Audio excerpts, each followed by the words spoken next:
I never thought my marriage would face its most difficult test the day my husband's brother came over. It was supposed to be a casual visit, nothing out of the ordinary. But from the moment he stepped into our home, the atmosphere shifted, charged with an energy I couldn't quite place, an energy that would soon consume me. Mark, my husband's younger brother, had always been the charming one in the family. While my husband, Alex, was steady and reserved, Mark was a whirlwind of charisma and confidence.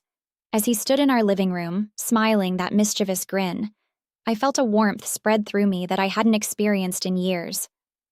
"Hey, long time no see," he said, pulling me into a hug that lingered just a moment too long. His scent, a mix of cologne and something distinctly him, stirred something inside me I didn't want to acknowledge. The evening started innocently enough.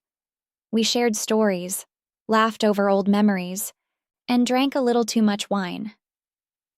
Mark had this way of making you feel like you were the only person in the room, and as the night wore on, I found myself drawn to him in a way that terrified me.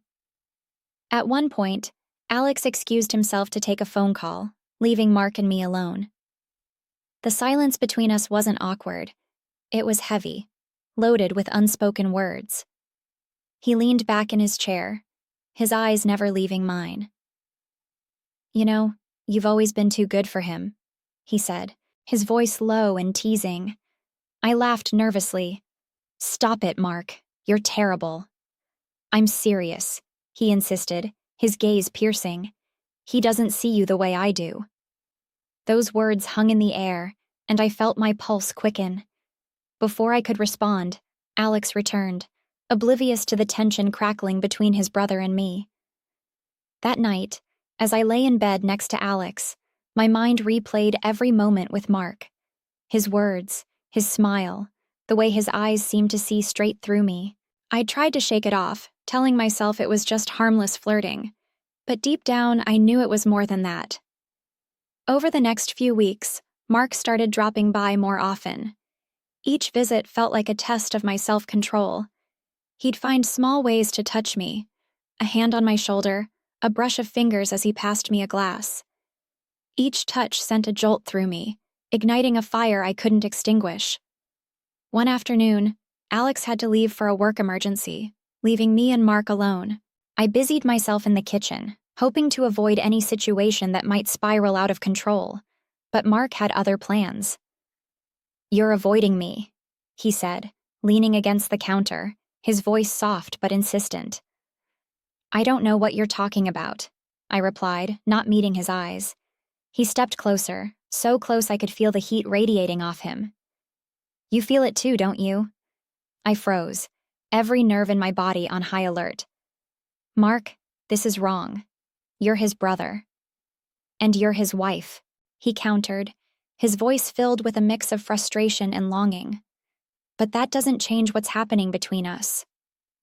Before I could protest, he closed the distance between us, his lips capturing mine in a kiss that stole my breath.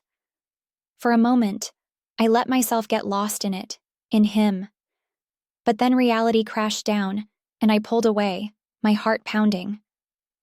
"This can't happen," I whispered, tears stinging my eyes. He looked at me, his expression filled with regret and something else, something deeper. "I'm sorry," he said, stepping back, "but I can't pretend I don't feel this way." The days that followed were agonizing. I avoided Mark, avoided Alex, avoided facing the turmoil inside me, but secrets have a way of unraveling, and mine was no exception. One evening, Alex confronted me. "Is there something going on between you and Mark?" he asked, his voice tight with anger and hurt. I froze, the truth threatening to spill out. "Why would you think that?" I asked, my voice shaking. "Because he told me," Alex said, his eyes blazing. "He told me everything." My world crumbled in that moment. I tried to explain, to apologize, but the damage was done. Alex packed a bag and left, leaving me alone with my guilt and shame. Mark came by later, his face filled with remorse. "I didn't mean for it to happen like this," he said, his voice breaking. "I just couldn't keep it in anymore." "You've destroyed everything," I whispered, my tears falling freely. We've destroyed everything. In the weeks that followed, I tried to pick up the pieces of my shattered life. Alex wouldn't speak to me, and Mark's visits stopped altogether. I was left to face the consequences of my choices, the weight of my betrayal pressing down on me like a stone. I don't know if I'll ever be able to mend the damage I've done. But one thing is certain. The day my husband's brother came over changed everything, and nothing will ever be the same.